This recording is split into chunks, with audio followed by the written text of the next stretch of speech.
Hello guys, this is your friend Naruto Audio Fanfics and we are back with a new fanfic. Which is what if Naruto rebuilt the Uzumaki clan? Naruto's ultimate harem of Ino, Tsunade, Kyuubi, Haku, Kurenai, Anko, Shizune, Temari, Tenten, Hinata, Tayuya, Yugito and Hanabi Part 1. And if you enjoy this fanfic then please press the like button and subscribe to my channel for more fanfic like this. And now let's start the fanfic. What do you mean Tsunade ba-chan? Naruto asked as he rubbed the back of his head. He was now at the rank of Junin, and he was now 18 years of age, and as fate would have it he was the spitting image of the Yondaime Hokage, Arashi Uzumaki. Don't call me that Naruto. Tsunade angrily retorted and flicked Naruto in the forehead, sending him back far enough that it made the point to stop calling her that. As I was saying, the Uzumaki clan is nearly extinct. You are the last. You will need to find yourself a girl or a few to ensure that the line continues. Now I know what you're going to say. There is an old law that states that if a clan is about to die out, polygamy will be considered legal. Tsunade spoke with a sly smirk on her face, waiting for Naruto to overreact as usual. Naruto's eyes were wide with shock, his right eye twitched as his jaw hung open. But, how, he stammered in a rare moment of Naruto being speechless. Now I will be nice and set you up on a date with my apprentice Shizune. Or would you rather be on a date with Sakura? Brat. I know I'll arrange for you to have a date with both of them on different nights. Be gentlemen to them or I will send you flying like I do that pervert you train under. Tsunade cracked her knuckles to drive the point, and smiled in a grandmotherly way when she saw him nod. Fortunately for Naruto, neither of said apprentices were there. He sighed softly, wondering how he got into this kind of mess. He never knew his clan was that important, seeing as the village treated him like filth. He scratched his cheek subconsciously. He wasn't sure how he was gonna survive this. No sane man would want to have that many women in their life. You may leave now, Naruto. For now your mission is to find some girls to help ensure the continuance of your clan, was all Tsunade said as she waved Naruto off. Once outside Tsunade's office, Naruto once again rubbed his head. He was still trying to wrap his head around what just happened. Just as he was about to come to a conclusion, the worst person for this situation came up, patted him on the back. It was none other than Jiraiya. And he was smiling that lecherous smile of his. Ha ha ha ha. Naruto, my boy, you get to live out every man's fantasy. Take this opportunity and marry all the pretty girls you can. Of course, be sure to take a test drive first. He then gave his famous thumbs up, smiling broadly. Only you would think that you Ero Sennin. Naruto said with a somewhat childish attitude for a moment as he crossed his arms over his chest, glaring at Jiraiya. Honestly, how perverted could the old man be, in public nonetheless?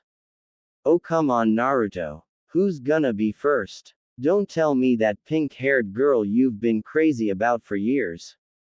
Or is it the Hyuga heiress? Ooh, I know. It's going to be that Yamanaka girl. I know you and her have been spending some time together. Jiraiya continued to harass his student while getting lecherous thoughts in his head. Just as Jiraiya looked for Naruto, he noticed that something was missing. Naruto. Jiraiya could only smirk while thinking numerous lecherous thoughts.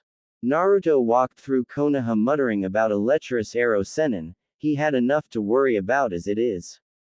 Just as if by good favor there was something to distract him, and get him to focus on the present. Naruto-kun. There you are. Came a boisterous feminine voice as he was suddenly glomped.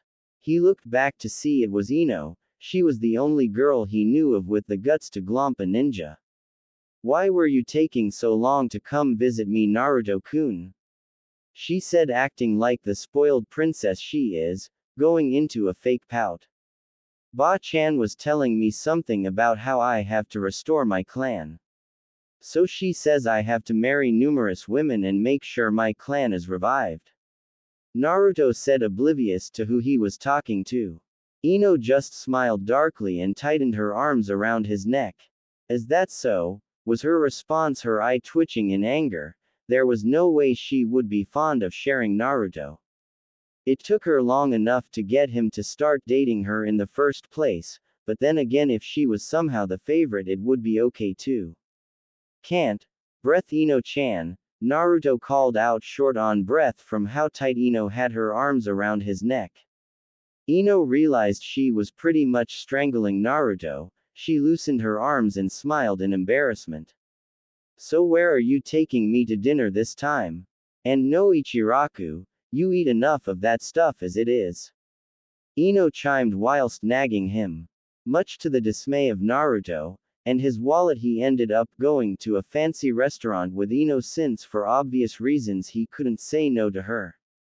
It was fortunate for Naruto too that people stopped seeing the Kyuubi when they saw him.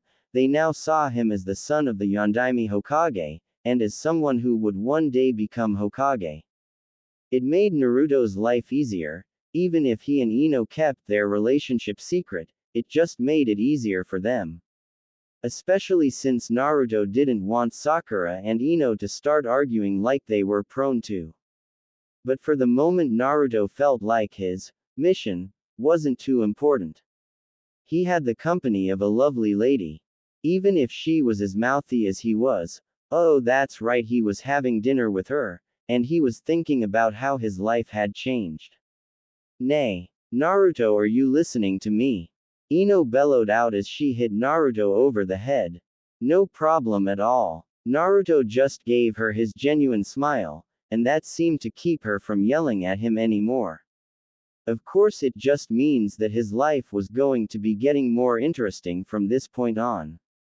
Of course I am. You were saying something about how you want me to get my own house, instead of living with Haku-chan and Zabuza-san. He in all truth had been guessing. After all, Ino had been on his case about it for a while now. That's right, was all she said, while shooting Naruto the very look all men fear. Her dad warned me about that look, Naruto thought as he smiled nervously in fear. He ran his hand through his unruly spiky hair, afraid Ino would hurt him. Now are you absolutely sure? You can't just marry me? She had a very scary look in her eyes. Yes, Ba-chan's orders. Honest. But, even though I'm not keen on this, I will love you each equally, but you will receive a bit more love than the others. He held his hands up, afraid of being hit, mostly a natural reflex from his former teammate Sakura hitting him so often. Hopefully this would work to appease the ever-bossy girlfriend. Good. So when are you going to ask me to marry you? Ino smiled, pleased that she made her point that she should get special attention. Naruto on the other hand sighed in relief. He just had to make sure Ino got to be his first wife, if he knew what was good for him. The news didn't take long to circulate amongst the kunoichi who knew Naruto well, and needless to say it was enough to pique their interests. And they were trying to force their way into the Hokage's office to see if it was in fact true. Many of them thought that Naruto was completely off the market, since they could see all the signs, considering he was often spending time with Ino. Enough. As if Tsunade, the Godime Hokage, shouting wasn't enough, she slammed her fist on her desk, almost shoving it through the floor. This was more than enough to get the women to calm down. Yes, it is true, Naruto is being required to rebuild his clan, but that doesn't mean you swarm him like love-starved fangirls. Naruto is like the wind, you can't force him do anything. And you will not intimidate him via a certain cage. At this, a certain Suna Kunoichi muttered. Outside the office, Jiraiya was eavesdropping and rubbing his hands together, getting many ideas for his next novel. This was going to result in great novel, more than likely. Oh yes, very great. A few hours had passed, and Naruto had escorted Ino home. If it's one thing he learned from his makeshift family over the years is to be a gentleman. Tsunade after drilled it into his head, since she knew Jiraiya would be the worst influence. They stood in front of Ino's home. Ino was practically glowing with happiness. It was a known fact she liked a guy she could control. Thank you for dinner, Naruto-kun. She smiled happily as she wrapped her arms around his neck. I should give you a reward. Just as Ino was about to kiss Naruto, just as their lips were about to touch, the door of her house swung open, and Inoichi rushed out. Aha! I caught you two red-handed. I knew you were dating. Inoichi shouted in a very protective manner as he pointed at Ino and Naruto. Ino's face was simply red, with a mixture of anger and embarrassment. She couldn't believe her father and his overprotectiveness. Naruto simple sighed softly when he saw Ino's eye twitch just before a vein popped out of her forehead. Ooh, Dad, you are such a moment killer. And we know you know because we saw you following us.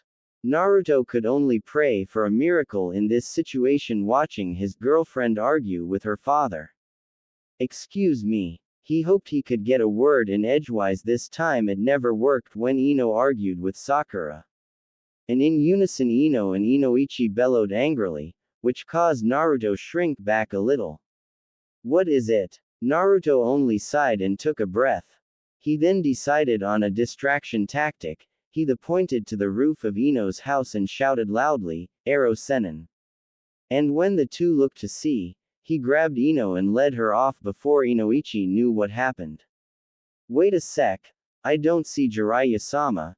Inoichi turned only to notice Naruto and Ino were missing. His eye twitched as he only had a deadpan expression on his face. Naruto. You better bring my daughter back this instant. Inoichi shook his fist, being ever the protective parent. Of course, nearby a famous copy ninja looked up from his book for a moment, smiling under his mask, recognizing that as the sound of Naruto up to something. Naruto-kun, why did you drag me off like that?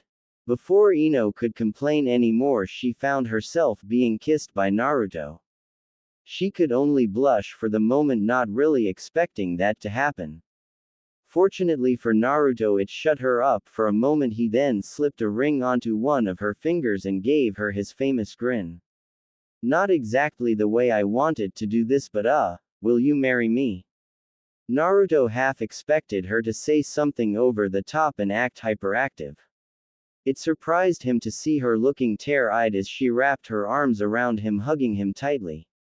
Of course I will. Why wouldn't I? Someone needs to be at your side given what Hokage-sama wants of you.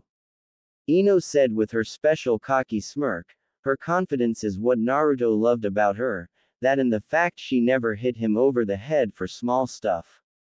Now let's go inform my dad of the news before he gets any angrier. Ino then pulled Naruto off to her house. Once back at the front of Ino's house, Ino was smiling brightly. Guess what, Dad?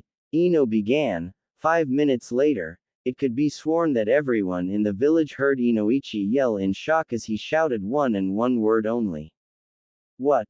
Naruto just stared blankly as he looked at his future father-in-law, was petrified with shock. Ino muttered and rubbed her temples in disbelief of her father's reaction. You would think he never expected me to get engaged. Ino sighed and shot the look at Naruto, causing him to petrify immediately. Temari paced around the room she was staying in, her fists clenched tight. She had to formulate the best way to gain Naruto's affection without involving Gaara, who was in fact Naruto's best friend. She didn't have to involve Gaara, she just needed a good way to get Naruto alone. Now it was no secret she had given up on Shikamaru long ago when she learned he was both a coward and a lazy ass. Coward because he was deathly afraid of Gaara, and everyone knew he just wanted to lie around staring at clouds. Naruto Uzumaki, the last eligible bachelor of Konohagakure. I will find a way to get you to fall for me. Now I just need an idea. She walked to the window and looked out and saw her salvation, Ichiraku Ramen. A sly smirk tugged at the corners of the Desert Rose's mouth. That was the answer. She had seen how Naruto inhaled the stuff. They did say the easiest way to a man's heart is through the stomach. Naruto Uzumaki, your affection shall be mine, once I buy you lunch. I know it's short here, but when you see her next in this chapter it shall be more involved. Elsewhere, a certain weapons mistress was contemplating her best method for gaining the affection of Naruto. She had known him for a great while. She knew he was an orphan just like her. She also knew she was more fortunate than him. She remembered when the orphanage threw him out like he was some kind of animal. All because of something you couldn't control, Naruto-kun. She had found that she was growing fonder of Naruto over the years since he consoled her when Neji flat out rejected her. She also realized that she had fallen in love with Naruto, but before she could tell him the chance was gone. She wouldn't interfere with Naruto's happiness, but now was her chance. But this would require a good idea of how to impress Naruto. I must show Naruto how much I care for him. She had a fierce look of determination in her eyes as she uttered that sentence. And she began to formulate her plans for the next day in showing Naruto that she cares. The springtime of youth. Tenten, we will help you achieve this wish. Tenten turned slower, her eye twitching as she saw her former sensei and former teammate posing in her living room. How long have you two been here? A vein was popping out of her forehead in embarrassment that members of her former team had overheard her. This was going to complicate things for her if they wanted to help her, since neither of them was in the least cunning.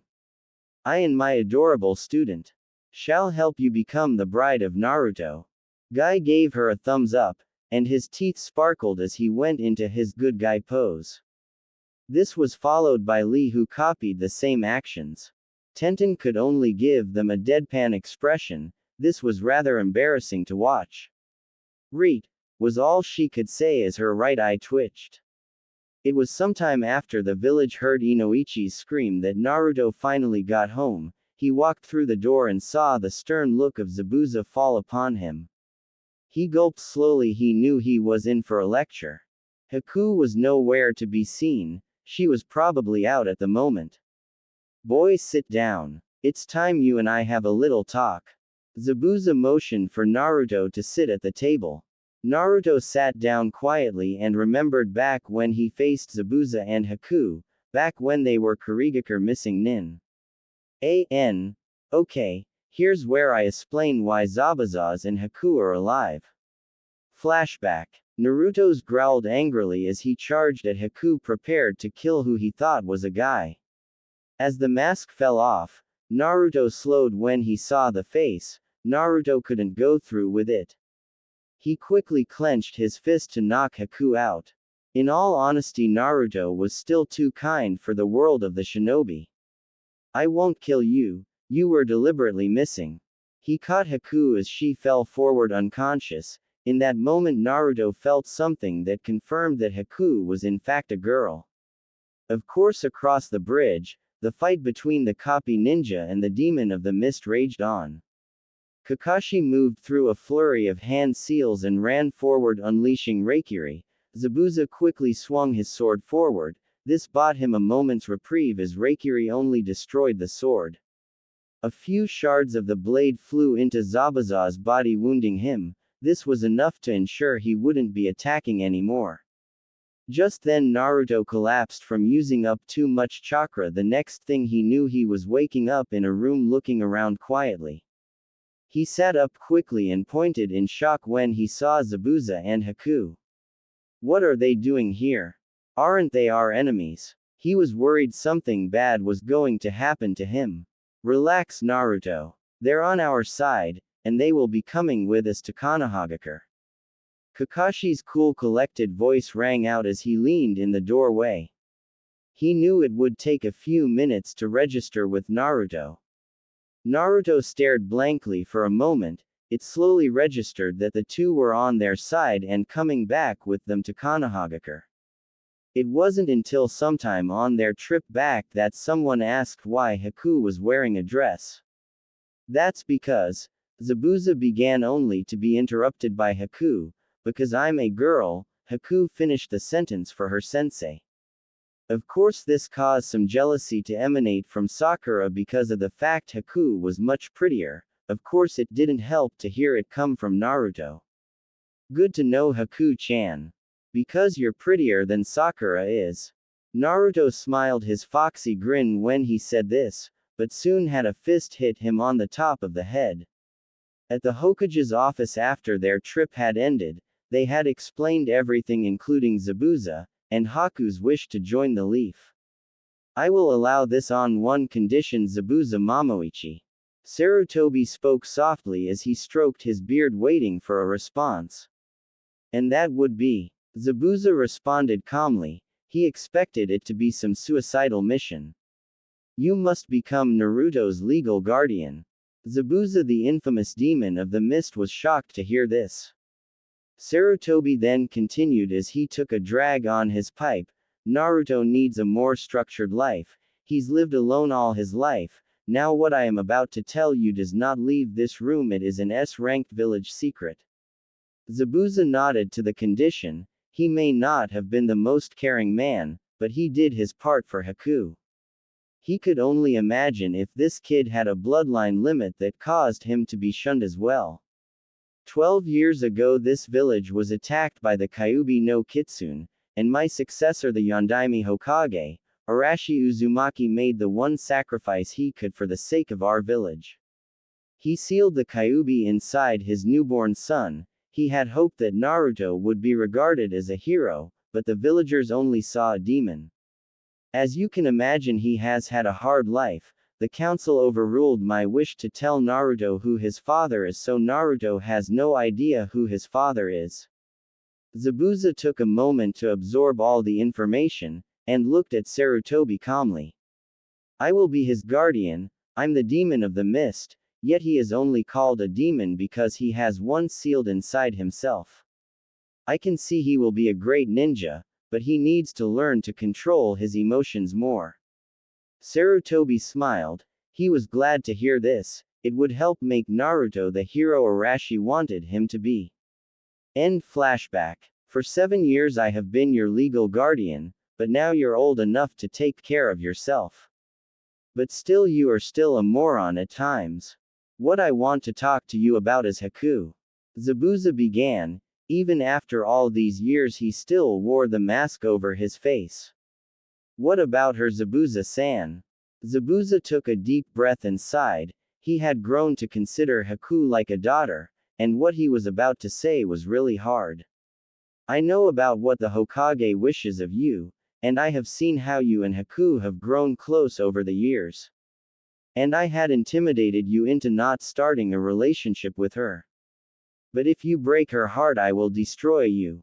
At this, Naruto gulped. He had both respect and fear for Zabuza, and he would never intentionally hurt Haku. He just quickly nodded his head. He didn't want to make Zabuza angrier. I can tell Haku loves you very much, Naruto, so, you better consider her as one of your other wives because she deserves happiness too. Naruto's eye twitched. This was getting really weird. When did I become Sasuke? He calmly thought to himself as he scratched his cheek for a moment. Don't worry, Zabuza-san, I will be sure to consider Haku-chan. At hearing this, Zabuza nodded. Okay, you can go to bed now. Remember, you hurt Haku and I will break you. Zabuza quickly looked at Naruto with killing intent to back up the threat. Naruto woke up the next morning. This of course was powering up form of Naruto. No matter how energetic he was, when he woke up he was a bit on the grumpy side. He brushed his teeth, and when he finished he found a letter attached to a kunai. It's too early for death threats, he thought to himself as he read the note attached to it. He read the note quietly. He was hoping things would calm down soon.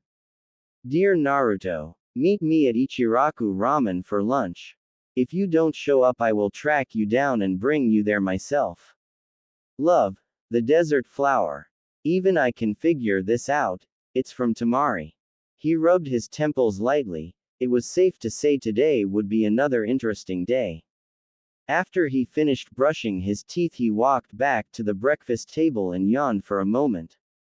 He then saw a bowl of ramen in front of him, piping hot. Hen then looked up and saw Haku smiling politely at him. Haku, unlike Ino, allowed him to eat ramen constantly, not that it would kill him to eat something else, he just thought it would. This should perk you up. Naruto just muttered a thanks, and began to eat quietly. He was pondering how he would survive this mission.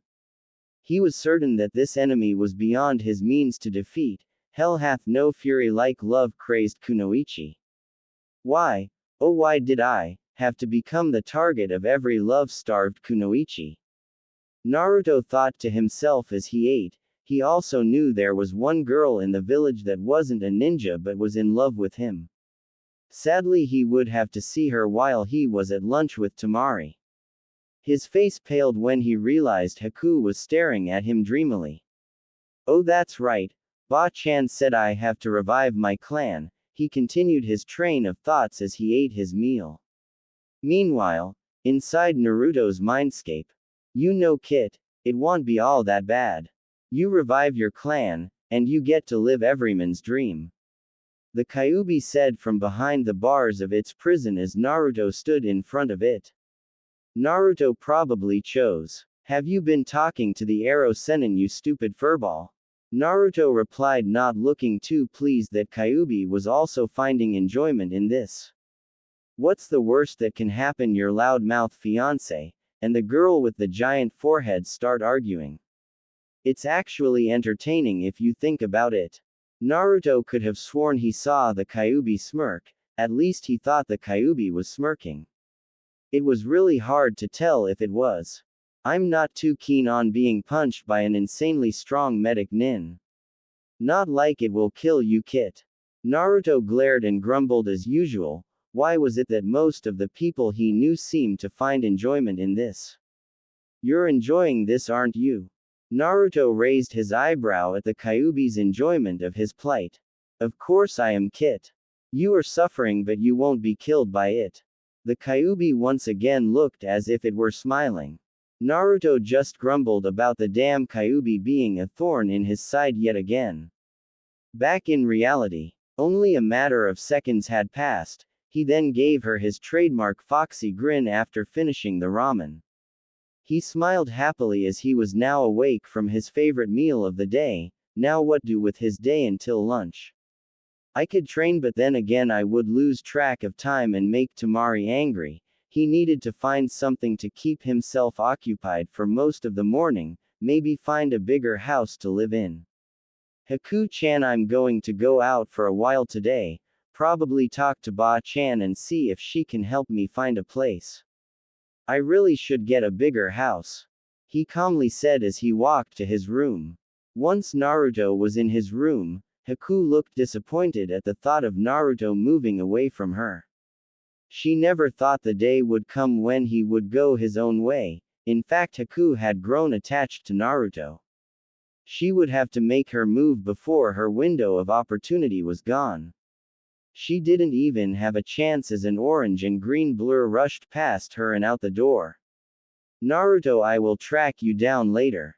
I'm still an oinen. I will track you down and have my chance before it's too late. Naruto stealthily entered Hokage Tower. He needed to speak to Tsunade without running into Sakura or Shizune. Just as he was about to make it into Tsunade's office, he felt some eyes on him. He slowly turned to see Shizune looking sternly at him. He forced a smile, afraid she would attack him like Sakura would. Shizune, age 25, the strengths and weaknesses of her being a possible bride in Naruto's book were simple. She was nauseatingly way too cute. Naruto, were you going to just barge into Tsunade-sama's office without permission? She crossed her arms over her chest as she walked over to Naruto slowly. Hey, I just needed to ask Ba-chan if she knows of a bigger house I could move into. He raised his hands up, obviously afraid of Shizune. The cute ones were always the most deadly. Now Naruto-kun, why are you so afraid of me? Is it because you're now the most sought-after ninja in Konohagakure, after you seem to have really grown into your body? A sly smirk crossed her face as she approached Naruto. And as if by some miracle of luck, the doors to Tsunade's office opened. "Get in here, brat," Tsunade yelled as she pulled Naruto into her office, closing the doors quickly. He sighed in relief. He didn't need to have a girl coming onto him this early in the morning. "Thank you, Tsunade-sama." Naruto decided to avoid making Tsunade angry at him. It never ended well when he did. She raised an eyebrow at his sudden politeness. This was very unlike Naruto. "Who are you? And what have you done with Naruto?" She cracked her knuckles and prepared to flick his forehead. Politeness didn't fit the Kyuubi's Jinchuriki. It was peculiar, and very unnatural. It was as unnatural as the time they slipped Shikamaru some caffeine pills and he was more hyper than Naruto. "What do you want, Naruto?" Tsunade was quick to figure out that Naruto probably came to get a favor. And she had a good idea what it was. It was going to be one of those days where everything makes as much sense as the strange world that Jiraiya lived in. "Well, you see, Tsunade-ba-chan, I need to see about getting a bigger house, since I have to marry so many women, and the space would be good, especially for my health, at least my mental health, that is. Where I live is too small, and I doubt Ino likes me living with a girl prettier than her." Naruto kept his guard up in case Tsunade flicked his forehead. Tsunade smiled, and walked to her desk, pulling out a folder. She set out on the table open. It detailed the Uzumaki compound, which no one lived in anymore. "This is where you will be living. It belonged to your father the Yondaime, but the council didn't want you, as they so kindly put it, tainting it, so they wouldn't let you live there. Needless to say, they are all gone. Funny how old age catches up to them." Tsunade smiled. She then threw a kunai into the wall, causing Jiraiya to reveal himself. "Make yourself useful, you lech, and take Naruto there." It was rather shameful in her book that Jiraiya was watching the happenings in the village like some sick twisted man. Wait, that's typical of Jiraiya, except he's usually outside a bathhouse. "Yes, Tsunade. Sheesh, you sure know how to give a man a heart attack." When Tsunade and Naruto just gave him the deadpan expression, he sighed. "Right, let's go, brat." "Okay, here it is, brat." Jiraiya simply smirked as Naruto's jaw hung agape. The size was incredible. It made the Hyuga compound look like his first apartment. He had no idea his family was that powerful. Then again, his father was called the Yellow Flash. "This should be big enough. I'll have to show Ino, but I won't move in until next week, I think." Naruto smiled as he rubbed the back of his head. It was going to be an adjustment. He then realized that he had to be at Ichiraku Ramen soon. He swallowed hard as he thought of what Tamari might do if he was late. "Crap. I gotta go. Tamari will kill me." Naruto pulled on his hair as he rushed off towards Ichiraku, leaving a smirking Jiraiya at the compound. This should be worth at least one whole chapter. Jiraiya then disappeared in a blur, heading in the same direction to watch Naruto on a date with Tsunagaku's most beautiful kunoichi. Naruto panted as he reached the ramen stand with only 5 minutes to spare. He hoped he was on time because Tamari wasn't someone that made idle threats. He caught his breath just in time as Tamari walked alongside of him and latched onto his arm. Now it wasn't a shock to anyone that Tamari had it going on. But still, Naruto had to blush, and frankly it wasn't like he could turn her down. Tamari was known to get what she wants. "Hello, Naruto-kun. I see you got my message. Good. Otherwise I would have had Gaara convince you to go out with me." It was somewhat disturbing to the spiky-haired blonde at how sweetly Tamari made it sound. "Order whatever you want, Naruto-kun. It's my treat." "Are you sure, Tamari-chan? I mean, I can eat a lot." He then pointed to the stand which displayed a portrait of him that said, "Number 1 customer," below it. Tamari nodded softly and pulled Naruto to the stand and gave him a look that said, "Sit." He complied, not wanting her to hit him over the head with her fan. He didn't need a headache today, but he knew he might end up with one. "Welcome, Naruto-kun. Ayame greeted them cheerfully, though she blushed slightly. This of course caused Tamari to wonder why Naruto ate ramen so often. Was it because he enjoyed the company of this girl? Hello Ayame-chan. Hello Tsuki-san. Naruto chimed. He had gone a whole day without Ichiraku ramen. He felt like he was going cold turkey. What'll you have, Naruto? Your usual two of everything. Tsuki knew Naruto loved ramen, but frankly he had no idea where he put it all. Tsuki then noticed his daughter was looking at Naruto like a love-struck school girl. He could only smile at this.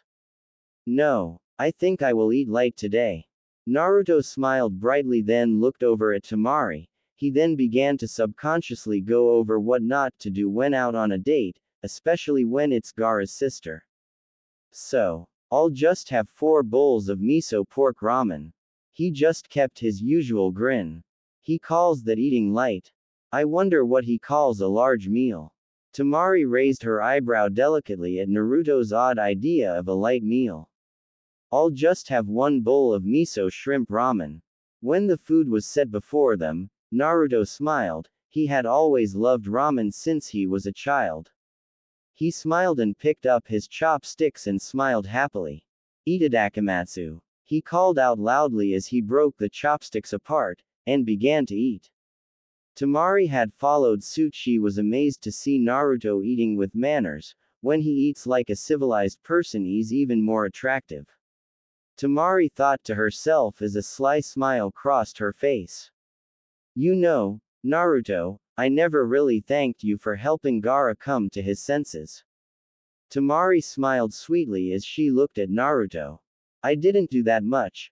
Naruto just scratched his cheek quietly. He had become less cocky over the years. It didn't hurt that Zabuza knocked him down a peg quite often. But he had to wonder, was his life going to be a living hell later on from all these strong women who were interested in him? Naruto is with Tamari too. He hasn't even been engaged to Ino for 24 hours yet. How troublesome, Shikamaru said as he walked by with his son, Shikotaro. Then again, it's what she always wanted. I was never energetic enough, and I was too afraid of her brother. Shikamaru was off in his own thoughts again. Man, what a drag. I would hate to see the children they have. And like that, he was on his way. That is before Tamari hurt him for that comment about horrible children. Once they were done, and Tamari had paid for the meal, realizing that he ate light out of consideration for her. This must be the reason why all the girls were crazy about Naruto. She of course knew that Naruto still had a demon sealed inside of him, so he had a higher metabolism rate. Tamari noticed Naruto was starting to slink away and quickly grabbed his arm in a vice-like grip. Not so fast, Naruto Uzumaki. Our date isn't over just yet. She then dragged Naruto off. Needless to say, Naruto had a look of dismay on his face. And don't think of using that, but Gaara will kill me, excuse. With that, she dragged him off. Off to the side, a certain novelist was writing what had transpired down. Good, good. My next novel, Ika Ika Engagements, shall be a bestseller. He smiled broadly and jumped off, keeping a safe distance. Yes, it was true. The Ero Senin had decided to go in a new direction. Romance novels. He had heard women like that sort of thing. Hours later, Naruto found himself sitting with Tamari on top of the Hokage monument. Though at first he was reluctant, he was enjoying this. He saw Tamari wasn't so horrible, just a tad bossy. Then again, most of the women he knew were bossy. You know, Naruto-kun, I'm not as vicious as Shikamaru made me out to be. It's just mostly just living with a brother who was a bit crazy. She smiled softly as she rested her head on his shoulder. And I don't mean Kankuro. I knew you meant Gaara. Does he at least get some sleep? I think he needed a nap. Naruto smiled softly before Tamari jabbed him in the ribs. I'm kidding. You're a bad comedian. You better stick to being a ninja, she said with a deadpan look on her face. Perfect. Just have to wait. Till he's in love with me. Once again the beauty of Suna smirked. You will have to take me out again, Naruto-kun. By the way, Gaara is coming to the village soon. Temari smirked as all the blood left Naruto's face. It was an expected reaction. It's getting pretty late. Temari began as she looked at Naruto. She looked him dead in the eyes, her they look green, eyes locking with his lapis lazuli-like eyes. She then leaned forward and kissed him softly on the lips. The knuckle-headed blonde didn't fight back any either. His face turned the most interesting shade of red though. Humana, Gaara is going to kill me. He then got jabbed in the ribs again, and just chuckled. He isn't going to kill you. Now escort me home, future Rokudaime Hokage. She smirked as Naruto nodded. Naruto first stood to his feet and then helped her up, smiling the way he normally does. Much better. I prefer that grin on your face, fox boy. And with that they walked off, heading to where Temari was staying. After dropping Temari off at the apartment she was staying in, he walked home. He caught a glimpse of Rock Lee and Guy Sensei acting like they always do. Like they were on an acid trip, or needed to down the dosage on their psychiatric medications. Either way, it was very unusual, yet normal behavior for them. Naruto walked through the door of his home. He had one hope, that his day wasn't going to get any crazier. Sadly, no dice. He walked in to see Hiashi and Hinata Hyuga in his living room. What kind of insanity is going on here? Naruto, I've been meaning to speak with you. Hiashi's cold voice rang out, and like most Hyuga, he acted like he had the scroll of forbidden jutsu shoved up his rear.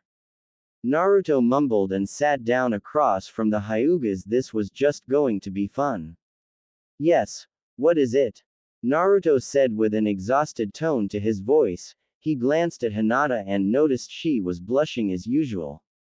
She had become quite the catch over the years, and amazingly she was still single. I have a proposition that will benefit your clan, before the birth of you, or Hinata even. I and your father Arashi made an arrangement. And that was for his firstborn son, to wed my firstborn daughter. It should also serve to make the Uzumaki clan stronger, so in 2 weeks you shall wed Hinata. It was impossible to see if this was joke or if he was really serious. IIGG get to marry Naruto-kun. The Hyuga heiress managed to stutter out before blushing bright red and fainting onto the floor. Hiyashi's eye twitched. This was quite embarrassing. She still does that, huh? Naruto asked as he looked at an unconscious yet smiling happily Hinata. I'm afraid so. I hope she gets over it. We don't need to have that happen at the ceremony. Hiyashi's eye was still twitching in disbelief. Should we wake her up? So she knows she didn't just dream it? Naruto asked as he helped pick Hinata up off the floor. We probably should. Hiyashi sighed and pulled out a bottle of smelling salts to bring his unusual daughter back to consciousness. 2-san. Had a really ww wonderful dream that us said I was going to marry Naruto K-kun. She fidgeted quietly as she said that. She then looked around and saw Naruto. It wasn't a doctor dream. And with that Hinata fainted again. In unison Hiyashi, Haku, and Naruto all groaned. I simply hope she doesn't do this at the wedding. It would be a bit trifling if that happened. Hiyashi commented as he once again used some smelling salts to bring his daughter back to consciousness. Needless to say, after 25 minutes, Hinata had gotten used to the shock. It was amazing that it was so shocking that Hinata had fainted at least 9 times. It wasn't really that shocking to the others, but to Hinata it must have been a big shock. Almost everyone knew she was infatuated with the hidden genius of the Hidden Leaf Village. As I was saying, in 2 weeks you Naruto Uzumaki shall wed my eldest daughter Hinata, of the Hyuga clan. Also be sure to wear something formal. Such as your clan robes. No jumpsuits. Hiyashi made it clear that he didn't want this to be some mockery of the Hyuga clan. He then noticed his daughter didn't faint this time and sighed with relief. Why 2 weeks? Naruto thought that was quite odd. Then at the back of his head the image of Ino came to view. Inoichi bargained with you, didn't he? Hiyashi nodded softly. Never. Challenge a doting father. So scary. This was the only thought that stuck in his head. He made it clear Ino shall have her wedding first. He made it quite clear, him and his wife. Alright, I'll be sure to remember in 2 weeks, you can count on me to remember that. Naruto then gave his trademark pending foxy grin. Then dreadful thoughts filled his head. Formal wear. I don't own anything formal. And as I remember, guys usually have to dress formal for their wedding or their wife won't let them live it down. After that though his eye twitched, this wasn't good. Okay then, we shall leave, we will see you in 2 weeks. Hiyashi stood and walked to the door. I will be waiting outside Hinata. This couldn't be. Was Hiyashi actually trying to be a good father, and make Hinata happy? WW will SSCU when we get married, and P probably when you marry Ino, the Hyuga heiress managed to stutter out, as she fidgeted with her fingers looking off to the side. Okay. Have a nice evening, Hinata-chan. He then hugged her tightly. He was starting to see the point the arrow senin and the furball made about every man's dream. Then again he remembered that there would be arguing. He of course returned to attention hoping Hinata wouldn't faint. She had done this before when he hugged her. Thank you, Naruto-kun. I'll look forward to ORW wedding, the Hyuga heiress once again stammered. She then slipped out of Naruto's arms reluctantly of course and walked out the door. Naruto flopped onto the couch and sighed in an exhausted manner. No more affection for me today. Naruto closed his eyes and got comfortable. He sensed a shadow pass overhead and opened an eye to see Haku leaning over him with a delicate smile on her face. You don't get a say, Naruto-kun. Zabuza-san is on a mission, which means you will spend the evening with me. Haku smiled kindly and helped Naruto up. This might be my only chance to spend some time with Naruto-kun. I need to show him that I am still fond of him. She then led Naruto to the dinner table. Too tired, Naruto managed to mutter. Before he could mutter anymore, some food was shoved into his mouth. Delicious food. That was all it took to get Naruto to wake up. This was the power of Haku's cooking. Too tired for something I made just for you. Haku then gave a smirk since she knew Naruto loved her cooking. She set a large bowl of ramen in front of Naruto. This ramen was on par with Ichiraku ramen. That's just the appetizer, Naruto-kun. How much food did you cook for me? Naruto's stomach then growled, or should it be said that it roared. Hey, looks like I'm still hungry. He scratched his cheek, feeling a tad embarrassed by this roaring of his stomach. I know you ate light to make it easier on Tamari, so I cooked you dinner figuring you must be hungry. She smiled as she reached into the oven and pulled out some egg rolls and wontons. Thanks for the recipe, Tenten. Too bad Tamari doesn't know the best way is to cook for Naruto. Haku smiled as she thought quietly while checking the main course. She looked to see Naruto was happily eating the ramen. She then giggled when she saw there were Naruto Kamaboko fish cakes on one of his cheeks. What? Naruto had paused his inhaling of noodles when he heard Haku giggling. He was oblivious that there were some fish cakes of his namesake on his face. There is a kamaboko on your cheek, Naruto-kun, she managed to say between giggles. This in all honesty was what Haku admired about Naruto most, his childlike purity. She walked over and took a napkin and wiped his face and simply stared into his eyes. This was picturesque moment. Naruto, you really have changed my life. I know about so many things because of you. She then blushed deep crimson and backed up to return to her attention to the main course. She quickly set the wok on the table, then set a plate with wontons and egg rolls on it between the two of them and a bowl with fried rice on the table. An hour later, 'cause I don't feel like going over the meal anymore. After having in fact devoured the large meal, the two had relegated themselves to sitting on the couch peacefully. The two were looking around trying to find some way to start conversation. It was like they had a moment for something and it was long gone now. Naruto for one was oddly quiet. Naruto then leaned over and kissed Haku's cheek. He smiled when he saw her face turn as red as a tomato. His smile then turned into a chuckle. You think that's funny, do you? Haku huffed as she jabbed Naruto with her elbow. The two had such trouble figuring out what to do since Zabuza was on a mission. It was a bit awkward without Zabuza being a strict authoritarian, and not allowing the two to be alone. One would think that Zabuza took the mission to make it possible for the two to get closer. Someone had to break the silence. He grinned in his special way. He began to tickle Haku as he broke into laughter. No. Stop, that isn't funny, Naruto-kun. Haku cried out between giggle fits as she was being tickled. She squirmed and writhed trying to get away. Yes, it is. And it's ending the awkward silence between us, was his reply as he continued to tickle Haku. He then suddenly stopped tickling her and looked at her. He took in her beautiful face and blushed softly. You're beautiful, Haku-chan, he called softly as he looked deeply into her eyes.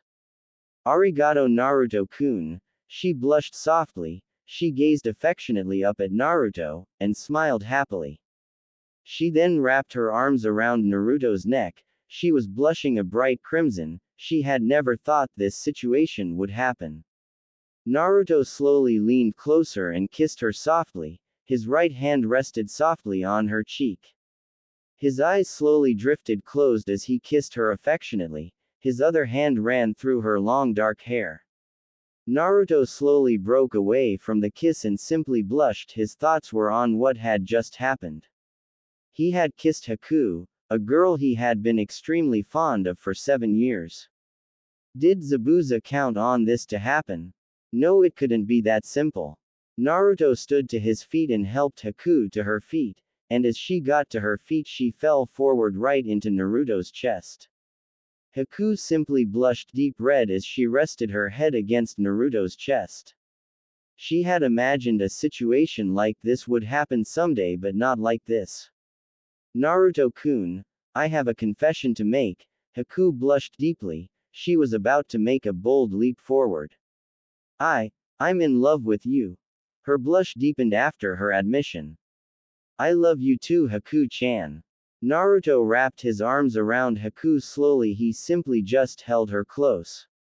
It was a known fact that Naruto had a big heart. He was more than capable of having love for all these women that seemed to love him. Naruto sat down on the couch with Haku. After a few minutes he had noticed Haku had fallen asleep. Sleep well, my snow angel. He spoke softly so as not to wake her, and lightly placed a kiss on her forehead.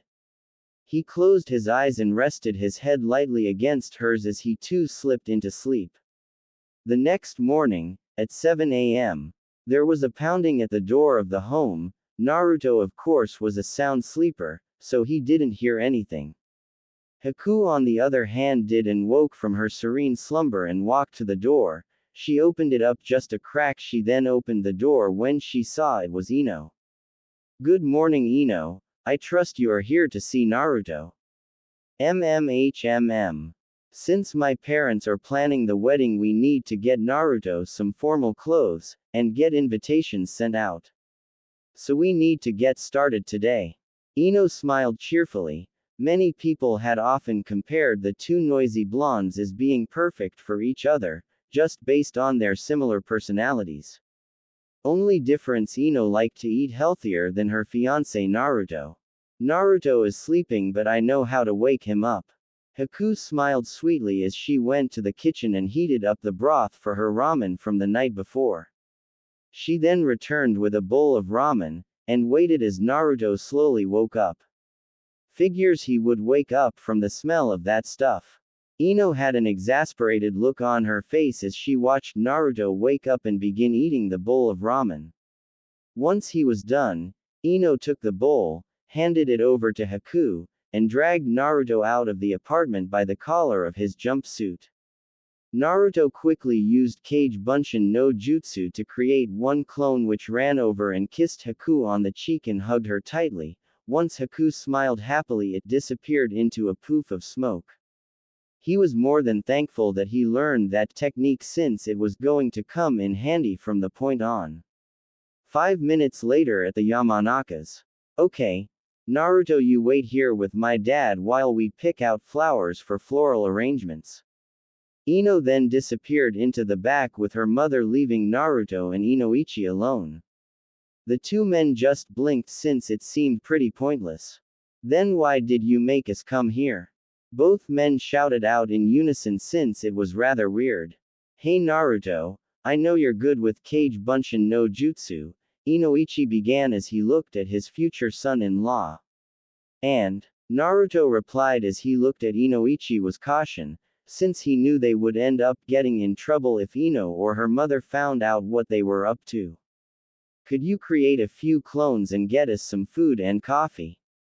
It's 7 in the morning, we need breakfast. Inoichi wasn't joking either as he and Naruto both yawned loudly.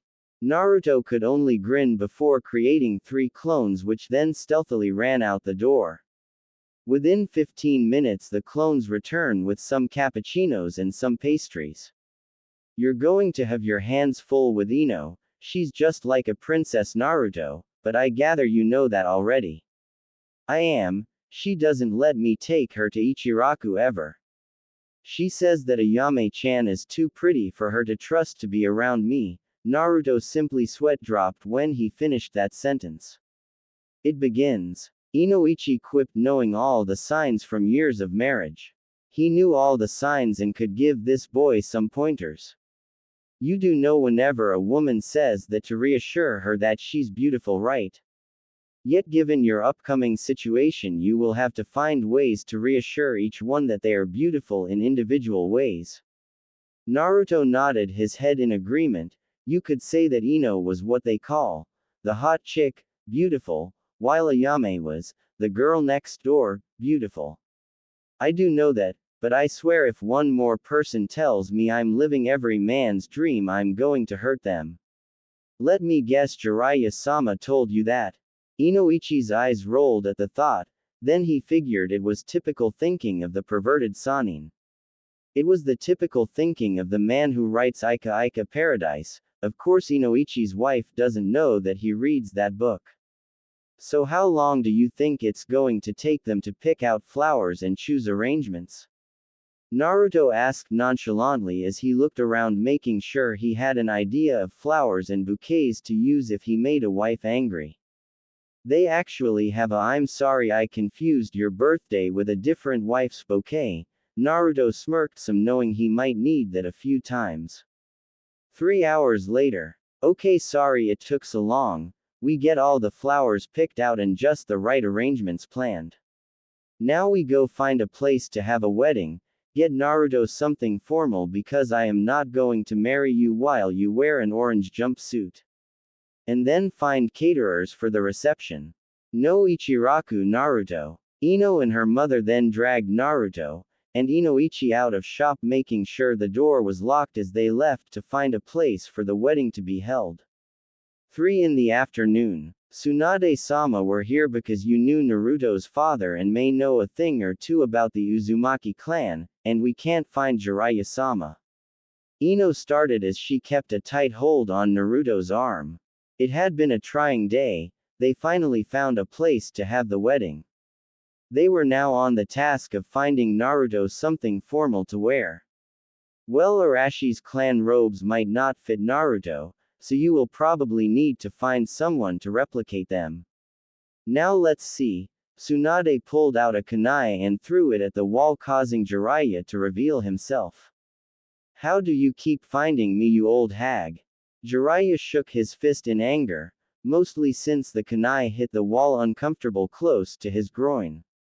Let's go and make yourself useful and make Naruto some formal clothes with his clan seal on the back. Call me an old hag again and I will aim higher next time. Tsunade prepared another kunai as she watched Jiraiya cautiously. Fine, fine, sheesh, come on brat. Jiraiya shouted as he dragged Naruto out of the office. This left Ino, alone with Tsunade, Shizune, and Sakura. Ino pig, you know I will make sure Naruto-kun marries me too. Sakura didn't miss a beat at trying to stir up trouble with her rival. I didn't know my fiancé liked girls with giant foreheads.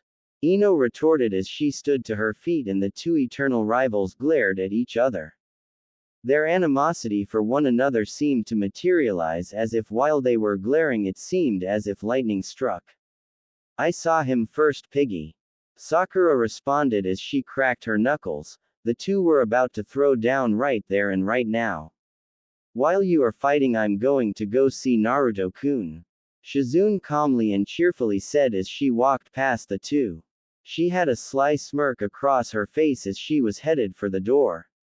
Oh no you don't. The two grabbed hold of Shizune's shoulders and dragged her back. Tsunade's eye twitched as the three girls began to bicker right in front of her. She growled angrily and slammed her fist down on her desk much harder than before. This sent the desk flying down to the floor below. The desk landed on top of Guy's head and split in half. Amazing. Guy-sensei. Your head is so well trained that nothing can harm you if it hits you on the head. I must also train to have as hard of a head as you. Rock Lee was quick to say as he looked at Guy with admiration. This is my Kekkei Genkei. Lee. Head of iron. Guy then went into his good guy pose, his teeth sparkling as he posed. Is that so, Guy? I thought it was just that your skull is really thick. Besides, you don't have a Kekkei Genkei, Kakashi quipped as he looked up from his book. This caused Guy's eye to twitch. Why must you be so hip, Kakashi? Guy thought as he became quite frazzled from Kakashi's sarcasm. The four women upstairs could only twitch in shock that Guy's head was so thick that nothing could hurt him if it hit him on the head. It was just so odd and unusual. After the shock was over, the three women were about to start arguing.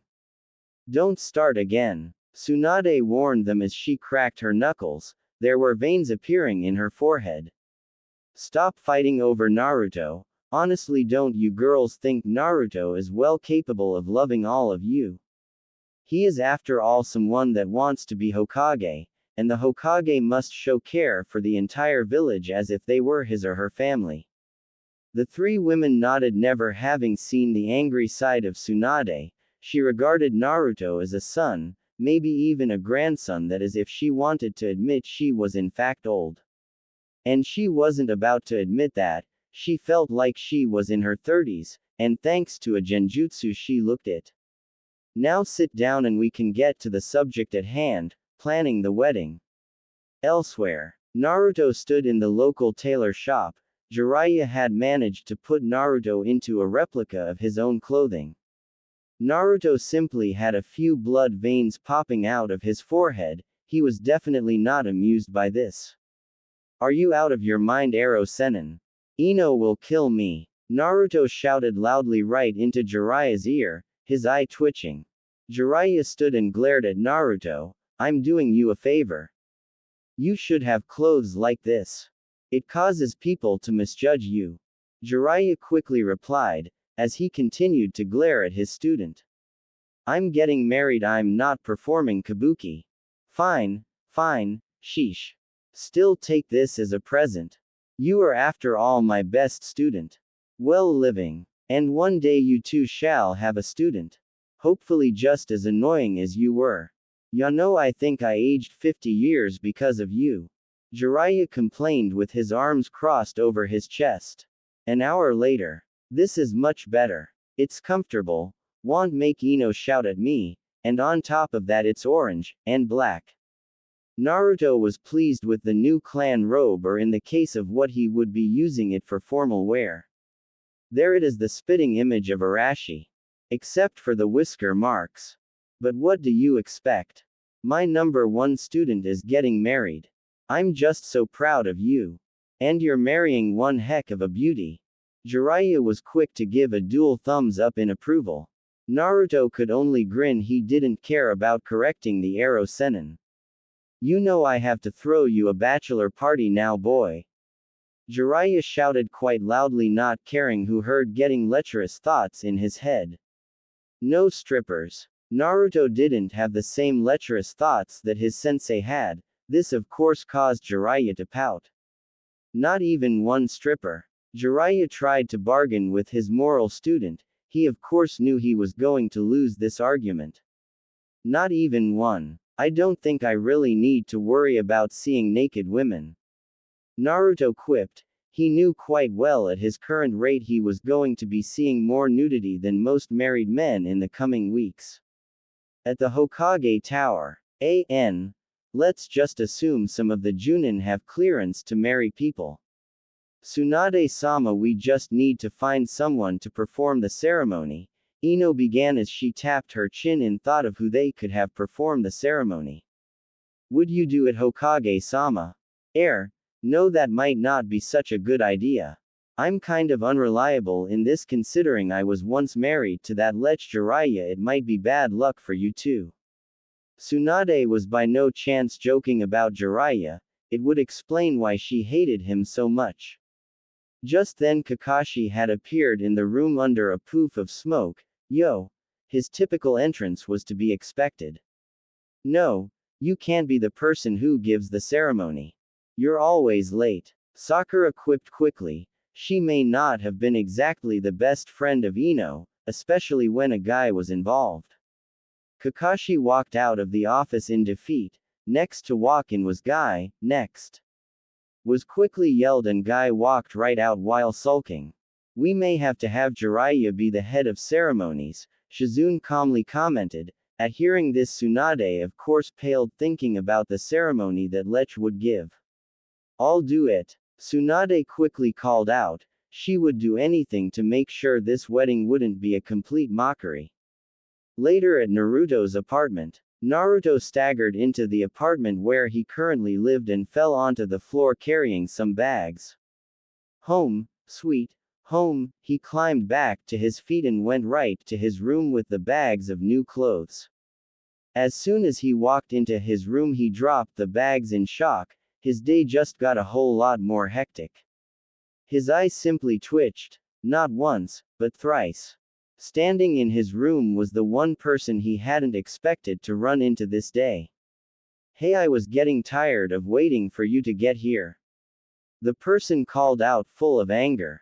To Yuya, the most foul-mouthed ninja Naruto knew. She may be part of the leaf now, but still she has no sense of watching her mouth. Not to mention no tact. Why me? Why today? Why couldn't she wait till later to track me down? Was the only thought that crossed the number one surprising ninja's mind. You know, asshole, I'm really pissed off you haven't asked me out on a date yet. And don't give me that you're getting married bullshit. You can still date other girls. She quickly started to chew the blonde out, and blonde sighed since he just wanted to get some sleep. Fine. Let's go for drinks 2 nights from tomorrow. Naruto wasn't sure about dinner since Yuya's mouth would get them kicked out of the restaurants. Bars didn't seem to mind as much, and Naruto was technically not under legal age to drink since in Konoha it started at age 16, the unofficial law was as soon as you could sit at the bar. Okay, see you there, shithead. She then pushed past him after punching him in the arm, not in a playful manner, but in a to Yuya manner, meaning hard. She likes to hurt the ones she loves, they say. Once he was sure she was out of the apartment, he flopped onto his bed and groaned. My life is going to be hell. Hopefully the sweet wives will counterbalance the bossy ones, and with that he sighed in discontent and snuggled into his bed. Naruto had finally gotten himself a good night of rest, as would be indicated by the fact it was now 10 in the morning, and he was hanging off the side of his bed. He then fell over the edge and hit the floor with a thud, muttering one word, ouch. He then crawled back up into his bed and stared at the ceiling for a moment. He then drifted his attention over to a wall. He then saw a large banner. Naruto. Meet me at Ichiraku Ramen. Anko Mitarashi. Naruto sighed. Another date already, at least he was well rested. He staggered to his feet and got dressed, and staggered to the bathroom to brush his teeth. Upon walking into the bathroom, his face turned bright red, for what he had seen when he was walking in was a nude Haku who was drying off after bathing. Oh crap. I'm sorry. He quickly turned and ran right into the wall behind him, knocking himself out. Naruto-kun. Haku pulled a robe on and knelt down beside Naruto. Naruto shortly came to and rubbed his head, and winced some. Itai. He looked over and saw Haku looking at him rather concerned. He sat up and rubbed his head, wincing some more. I need to learn to knock. He looked away, feeling a bit embarrassed. His face turned bright red at remembering what Haku looked like while she was nude. It's not like you weren't bound to see me like that, Naruto. Haku spoke softly as she put her arms around Naruto. She smiled softly as she kissed his cheek before heading to her room. Naruto just sat there blushing still, until slight fear washed over him. Anko, now that was a scary woman. Naruto sighed and went to the bathroom to brush his teeth, then he rushed out the door, making sure to get to Ichiraku Ramen on time. He skidded to a stop as he reached Ichiraku Ramen. He looked left, he looked right, he even looked up and below. Then out of nowhere someone snuck up and wrapped their arms around him. Naruto-kun, you're late. You are lucky I'm forgiving today. So if you buy me some dango I will forgive you for being late for our date. And with that Anko began to drag Naruto off by the collar of his shirt. Ayame watched this from the ramen stand and giggled. Moments later the two were outside of a place that sold the sweet dumplings that Anko loved oh so very much. It was often compared to Naruto's obsession with ramen. Naruto simply blinked when he saw all the skewers she had thrown into a tree. Of course it was rather embarrassing since she made a picture of them kissing. Why did you do that with the skewers? Naruto's eye twitched some since it was such an odd thing for Anko to do. Not once had Anko been the sweet romantic type, in truth she was more of a creepy examiner. Ah, is Naru-kun embarrassed? How about I give you a kiss to get your mind off of it? Anko smirked in a sadistic manner as she pulled Naruto close. This helped Naruto realize that this was in fact the same Anko. Naruto quickly was able to use Kawarimi no Jutsu to replace himself with a Naruto plushie. He had seen his fair share of odd things, but this side of Anko was just scary. Anko blinked as she kissed the plushie and looked up to see Naruto trying to make an escape. Oh no you don't, she called out as she bound Naruto in many snakes. She walked over, looked at Naruto with an unamused look on her face. Now Naru-kun, if you keep running away I'm going to have to take more drastic measures. The tone she used would make even Orochimaru's skin crawl if he were still alive, that is. Fine, you win. Naruto didn't like the tone that Anko used since it was beyond creepy. Creepy meant you had an idea of what they would do. Beyond meant you had no idea whatsoever. Good. Now come on fox boy. Let's get some lunch. Anko was quick to glare at Naruto before he could mention that she just ate several dango. He only paled and let her drag him to the barbecue restaurant. Apparently there had been a rumor that Naruto and Ayame were fond of each other, and Anko needed reassurance that Naruto's attention would be on her.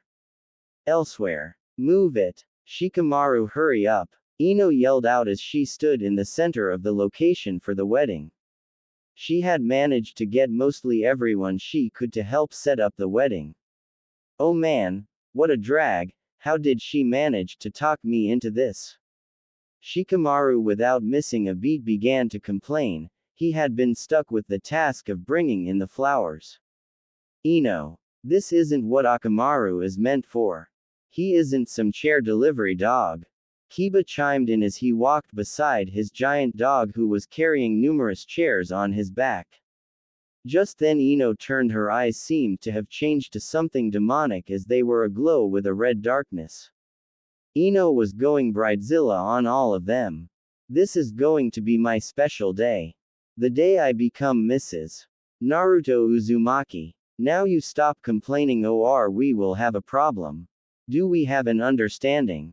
After she finished Kiba, and Shikamaru just paled and shrunk away in fear. Got it, boss lady, the two managed to squeak out before returning to their assigned tasks. Hinata giggled watching this scene. It was funny to see Ino act so crazy about her wedding.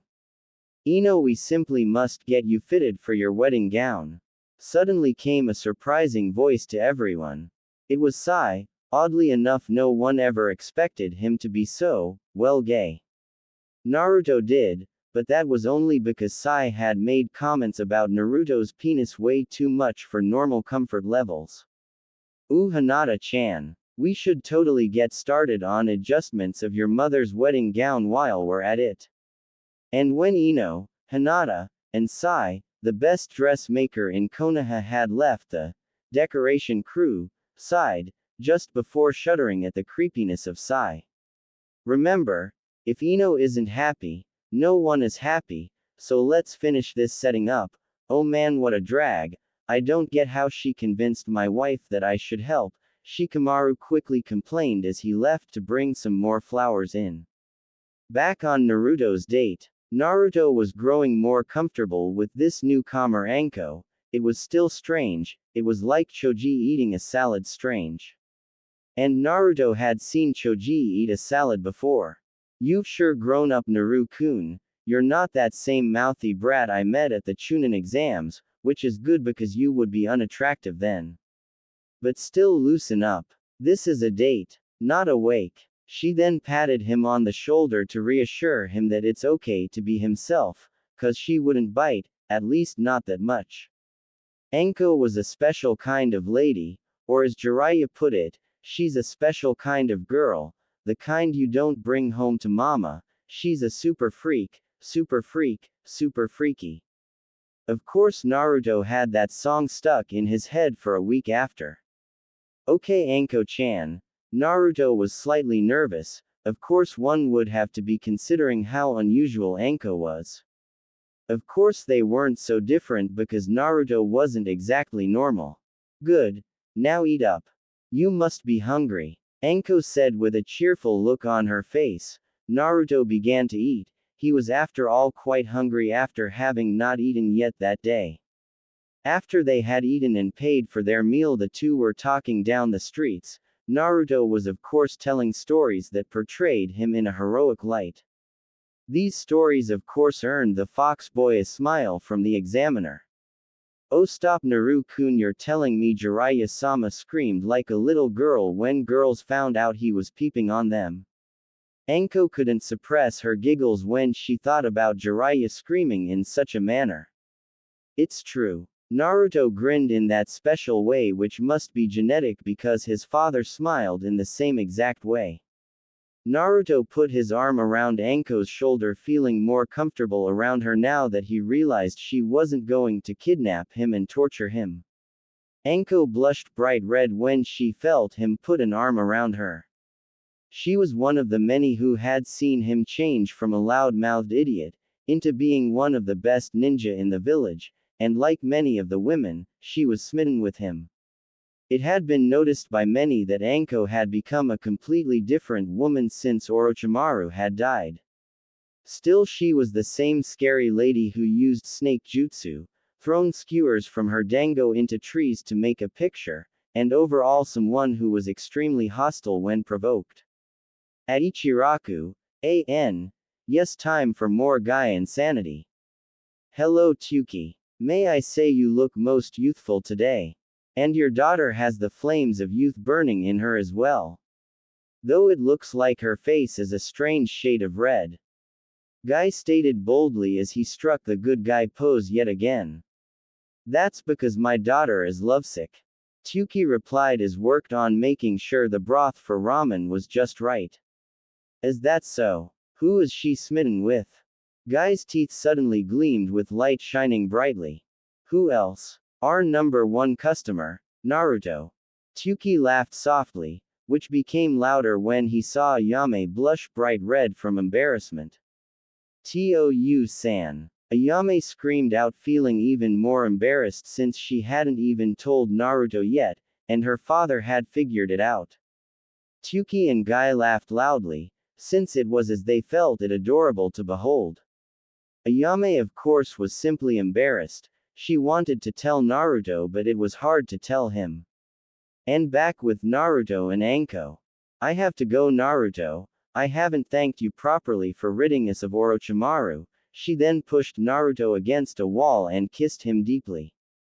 Naruto simply closed his eyes, while blushing faintly. It was a bit shocking at first, but Naruto found he liked it. Naruto had pulled her close, returning the kiss. After a few minutes, Anko broke the kiss and blushed. We'll have to go on another date, Naru-kun, and thank you for getting rid of Orochimaru for me, and for the village. She then backed away from him, still blushing, before leaping off to go where she needed to be. I sure seem to attract the unusual onesie. Hey, but Anko is really pretty if you think about it, Naruto thought quietly with a faint blush on his face. Naruto just blushed before walking to Ichiraku Ramen. He was still a bit hungry, he just needed one bowl to make him full. He sat down at his usual seat, having passed Guy Sensei as he reached the stand. I'll have the Hokage in training special ramen, Naruto sighs. This ramen meal was a combination of all meats in a miso broth, and the Naruto size portion was a size they had just for Naruto. Coming right up, and because this is your billionth bowl of ramen, you get a special prize. Tuki smiled at Naruto as he began to prepare Naruto's ramen for him. Naruto smiled at the mention of special prize. He liked prizes cause they were always good. Cool, what do I win? Naruto grinned as he shifted his attention to Ayame, who he saw was blushing again. You get to marry Ayame. Tuki proudly proclaimed, at which Naruto and Ayame had shocked, yet blushing faces. Naruto then fell backwards off the stool which he had been sitting on. Naruto-kun, was all Ayame could say as she ran around to help Naruto up. As luck would have it, Tuki pulled out a camera and took a picture of this, smiling happily. After Naruto and Ayame had collected their composure, they looked at Tuki like he had gone mad. At the rate you two were going, there was no way you two would get together. And I am quite serious. Tuki calmly stated before setting out 2 bowls of ramen at the stand. Now consider this your first date, he said before laughing heartily, enjoying this change. Naruto and Ayame sat at the stand not quite understanding, but they both figured they should just go with it. Tsunade, you're not just doing this for publicity just because Naruto-kun is going to be the next Hokage, are you? Ayame was quick to ask before starting to eat her ramen. Naruto was already eating his ramen. It was delicious beyond compare in his mind, though it would be a far cry from the truth if he said he only ate here because of the food. Anyone could tell he came to see Ayame. Just Naruto and Ayame were a bit slow to tell each other how they felt. Heck, it's the reason why Ino tried to keep Naruto away. Of course, Ino thought every girl was prettier than she was. No, of course not. I'm doing this because you two are cute together, and don't you dare think I haven't noticed. He chuckled in a fatherly manner as he watched Ayame and Naruto on their date. It was probably the happiest he had seen Ayame, if you didn't count her reaction when Naruto came back 3 years ago. Meanwhile, at the Hokage Tower.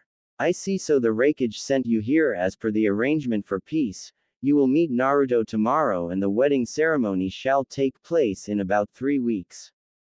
Tsunade was calm and relaxed, the things she had to do just to maintain peace between Kumo and Konoha. She couldn't believe who the Raikage had sent for the political marriage. She had heard Jiraiya's reports on this one. Yugito ni another container of a demon. Tsunade knew that Yugito was just like Naruto. Why is that, Hokage-sama? Shouldn't the political marriage take precedence?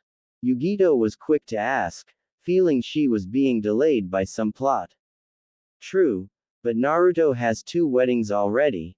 one to Ino Yamanaka, another to the Hyuga heiress, so had we known you would be arriving today we would have arranged for such. Tsunade was being as honest as she could. She knew that the Raikage had sent this girl here to assassinate Naruto. Send a demon to kill a demon, but neither were demons, just containers.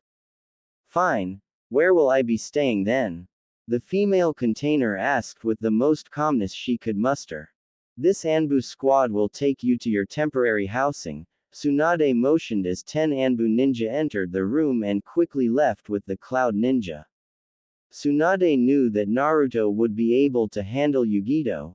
Naruto would probably reason with her and get her to see the light, like he had in the past. The kid wasn't likely to die until he becomes Hokage, and even after that it wasn't likely he would die then. And back with Naruto. Naruto had finished his meal of ramen, and was now telling her another of his stories that couldn't have possibly happened, except maybe in a parallel world where nothing makes much sense. Of course it was all quite true, because the story was about Jiraiya being beaten to a pulp by some girls at a hot spring. And that's when Ero Sennin screams like a little girl. After Naruto said this, Ayame giggled. Of course Jiraiya was standing behind them and there were tears running down his face. Naruto, I thought we had an agreement. You weren't supposed to tell anyone about that. I thought we were friends, huh? Jiraiya was a bit irritated that his student was telling that story to almost every girlfriend he had now. No, Ero Sennin, the agreement was I wouldn't tell anyone that you still love. Naruto was cut off by Jiraiya clamping a hand down over Naruto's mouth. Jiraiya was nervously laughing, because he didn't want that to slip out ever. Now, I don't think anyone needs to be hearing that, mostly because it's private. Jiraiya's eye twitched heavily. This wasn't something he wanted anyone to know, especially the person he was reportedly accused of being in love with still. Naruto, you really shouldn't intentionally embarrass Jiraiya. Ayame managed to say before giggling again. Jiraiya sighed and stopped covering Naruto's mouth. He wouldn't be able to live that one down ever. So say I accidentally let it out, then it's okay? Naruto asked sheepishly. Jiraiya's eye twitched. He didn't like the sound of that. He liked living without embarrassment. Why do I suddenly feel like there is impending doom?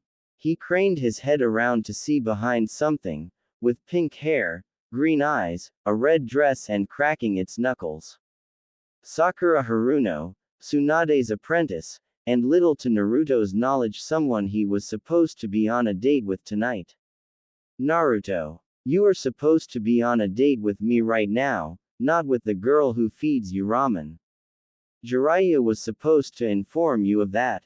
Naruto was then sent to the ground with a punch to the top of the head. Ouch! Naruto screamed out. He then stood up and glared at Jiraiya, who was laughing in enjoyment. You're supposed to tell me stuff like this. Before Naruto could hit Jiraiya over the head, he was dragged away by the strongest kunoichi in Konohagakure. There goes your fiancé Ayame, hope you're ready to fight for his attention. Jiraiya calmly said with the infamous smirk of Jiraiya on his face. Ayame just rolled her eyes. She didn't need to fight for Naruto, she could get his attention with ramen. She knew the secret recipe of the Ichiraku ramen. Back with Ino and the decorating committee. Ino returned and was about to go bridezilla on her reluctant decorating crew. Shikamaru, Choji, and Kiba were cowering in fear of Ino. The most brutal bride-to-be was becoming more hostile. Oh man, where is Naruto when we need someone to take the heat off? Smack! Ino hit Shikamaru right over the head before he could complain anymore. Any more complaining and you will be charged with the task of fetching Naruto from Forehead Girl.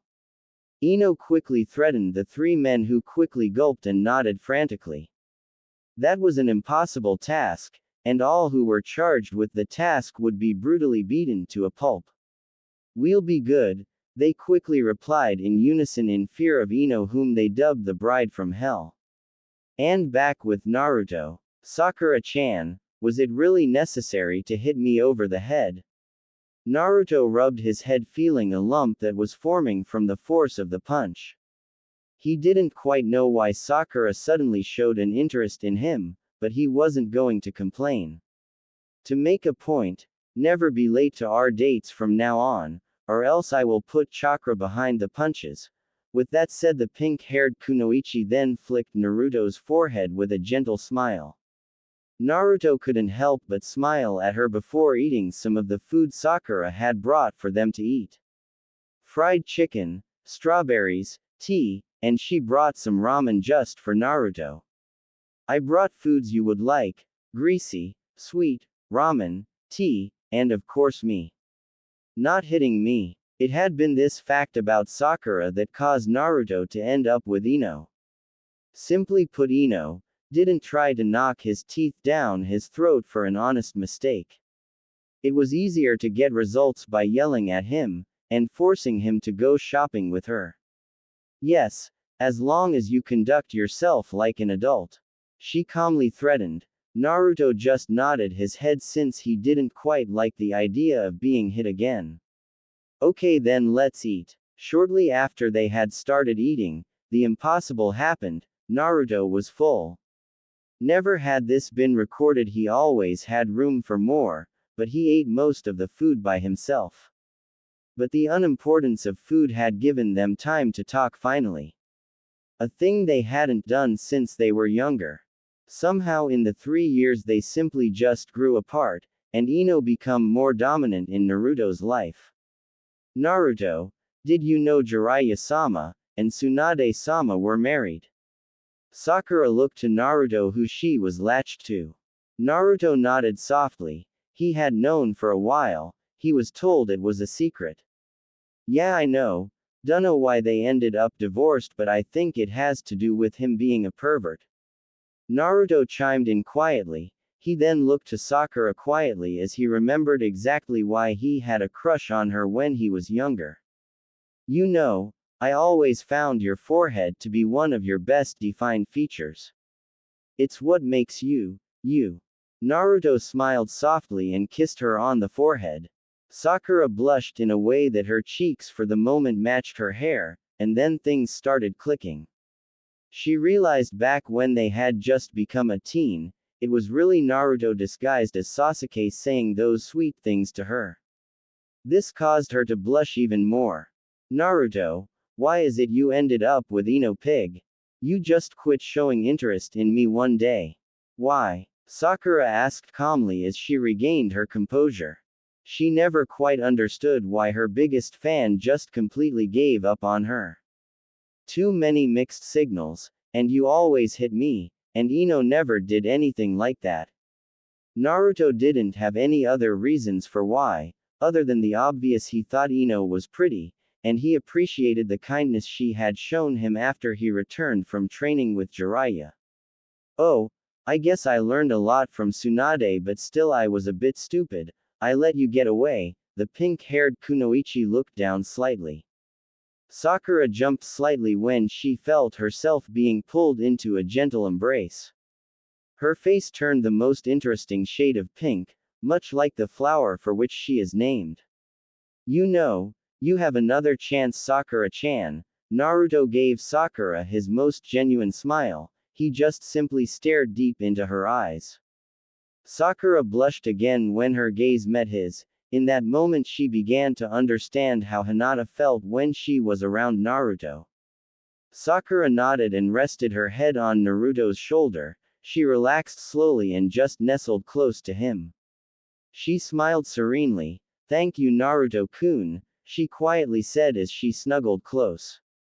She had never thought she would have gotten a second chance with Naruto, but thanks to this old law she had a chance to be with Naruto again. Naruto, if you become like Jiraiya I will have to hurt you. No divorce for you, you will suffer if you're a pervert.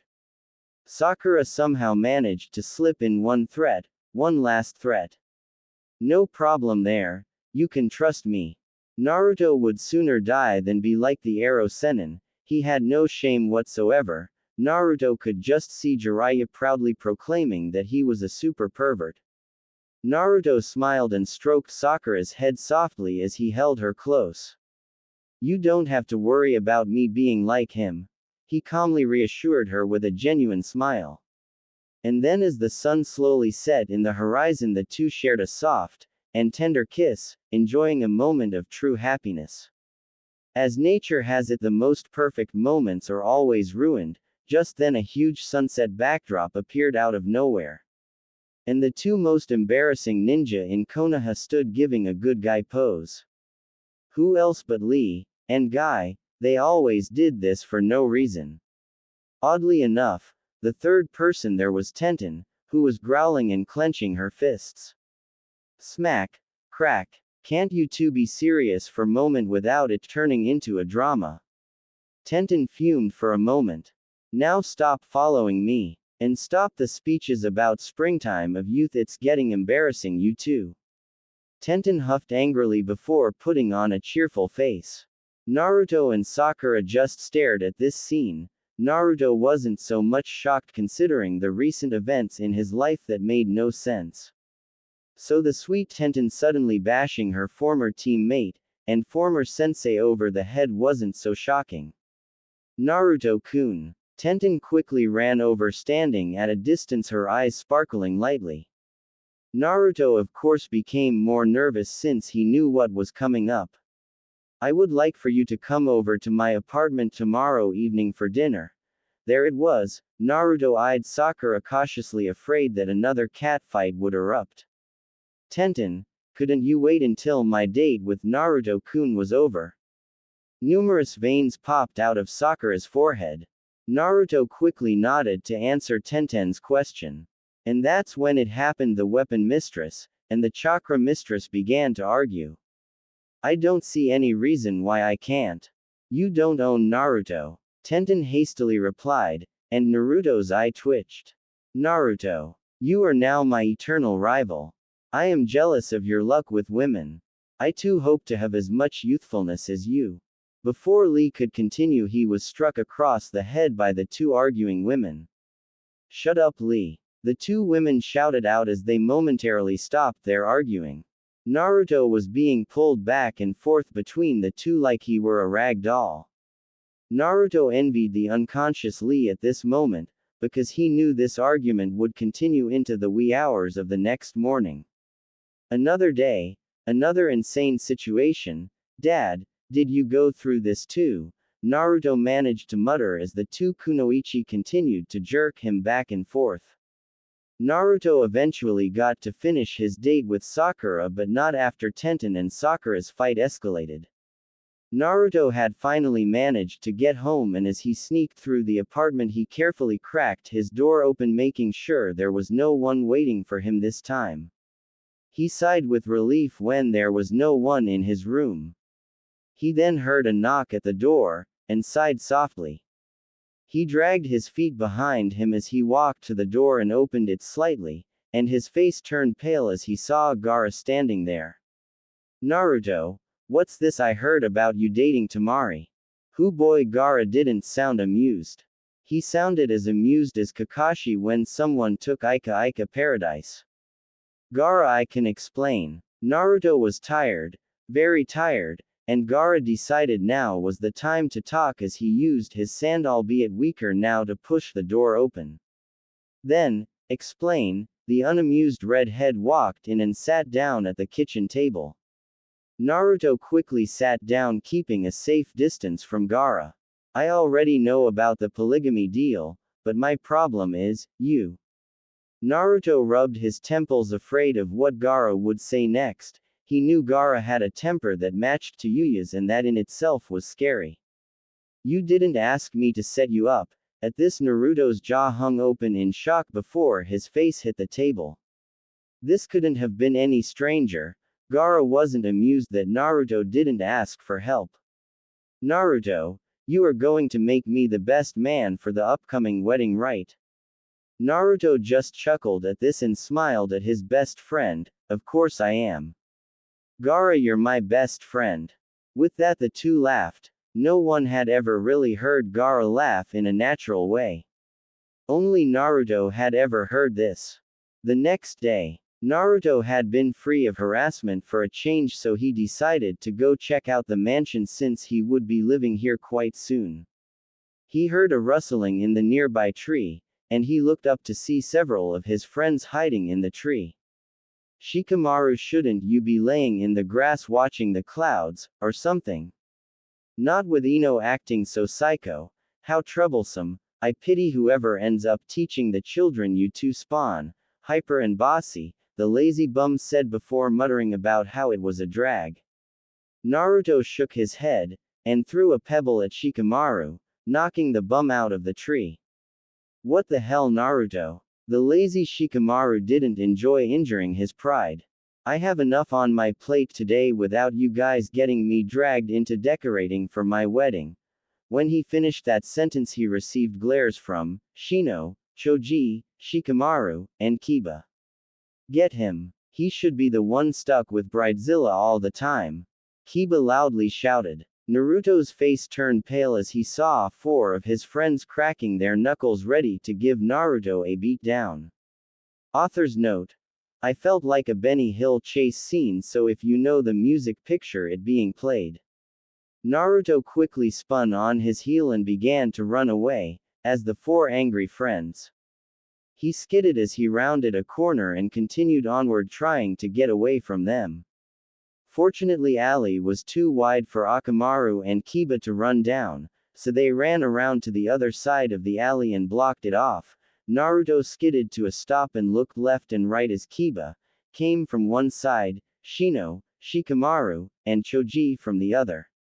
He quickly ran up the side of one of the buildings, just in the nick of time as the four pursuers crashed right into each other. The four quickly followed him up to the rooftops and began to chase after him again, and as they passed a billboard, Naruto pulled away a cloak that he used to hide with as they chased his clone, and laughed in a cheeky manner. The four turned and saw Naruto and began to chase him again. Naruto then jumped down into the street and began running faster, weaving between people trying to get away. He couldn't avoid crashing into a hugging Lee and Guy, and after the four pursuers passed the knocked down Lee and Guy, they too joined in the chase. Of course, they shouted something about the flames of youth. Just then the pursuit passed Ino, Sakura, Tamari, Tenten, and Hinata, causing them to give chase too. The five women looked absolutely furious as they began to chase those that wanted to hurt Naruto, even Hinata, and when the Hyuga heiress is angry, the out. Just then the Naruto they had all been chasing vanished. It turned out to be another Kage Bunshin, and the pursuit stopped, except for Guy and Lee, who kept running until they were standing in midair, and they looked down for a moment then looked back. Would you believe it? The two said in monotone as they fell down to the river below. It would seem that Naruto was still the ultimate trickster. Meanwhile at the Hokage Tower. Okay, Ba-chan, I'm here. And with that Tsunade sent him flying into the wall with a flick to the forehead. Stop calling me that. I am not old. The Godime Hokage said with a twitching eye. Now sit down and be good until she gets here. Naruto sat down in a chair, rubbed his forehead. Even if he could regenerate, it still hurt. It wasn't like he possessed Guy's weird thick skull. His attention turned to a young girl who had just entered the room. When he saw her Hite 8, he began to freak out. A ninja from Kumogakure, what the hell was going on? The Cloud Ninja were enemies, or so he thought.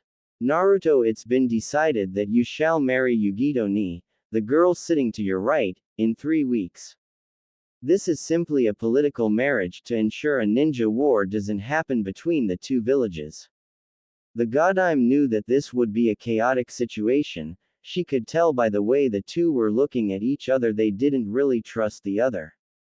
This is the fearsome Uzumaki. He's no older than I am. The girl coldly and arrogantly made her point as she glared at Naruto. Well, excuse me, I didn't know you were expecting some stoic, possibly closet case. You have to look underneath the underneath.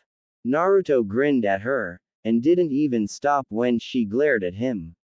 Naruto. Show Yugito around the village for a while, help her get situated in her new home. Tsunade prepared to flick his forehead again if he tried to argue his way out of it. Hi, Hokage-sama. Naruto felt a chill run down his back when he was being polite to the old hag. But he didn't need another flick to the forehead. He stood up and walked to the door slowly. I'm ready whenever you are.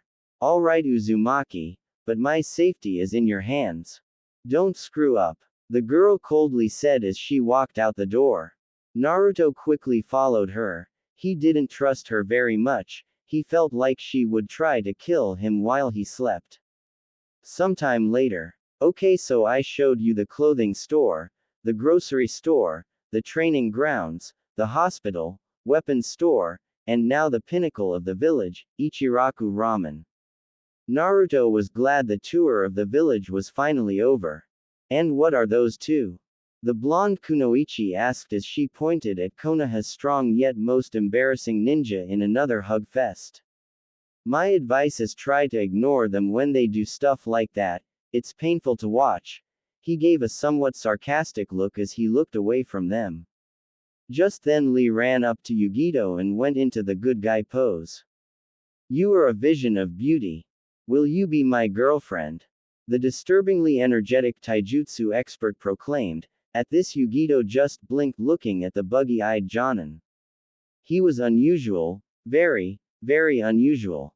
Sorry, I'm engaged. She grabbed hold of Naruto's arm and pulled him close to her. This would be the only way to get the creepy, bug-eyed, and overly energetic ninja away from her. I see. That is why you are my eternal rival Naruto. Your fires of youth burn more brightly than mine. I must try to be as youthful as you. With that the annoying Lee ran off and began to run laps around the village. Naruto and Yugito simply watched with horror. I hope that weirdo will leave me alone now, Yugito didn't want to admit, but her skin crawled at the fact a guy with giant eyebrows was hitting on her. Maybe marrying this apparent dolt named Naruto wasn't so bad. Elsewhere. This Sunday. Watch as we present Bridezilla vs. everyone. Kiba get the podium in place, Shino stop playing with beetles and help set up the chairs, Sakura stop daydreaming about Naruto and do something helpful.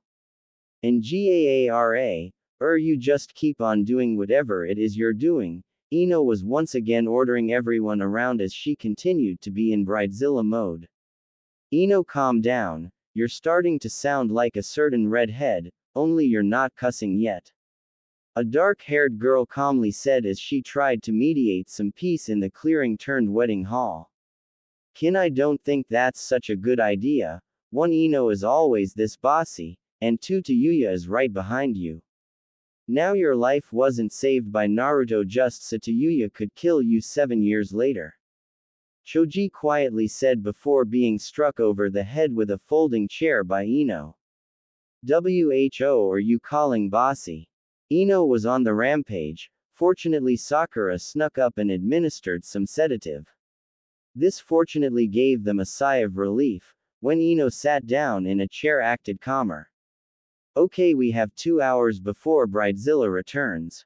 Get the chairs set up, get the decorations put in place, and for the love of the will of fire, get them set up according to her plan. The pink-haired Kunoichi gave out the orders, then her attention shifted to Tenten sneaking away.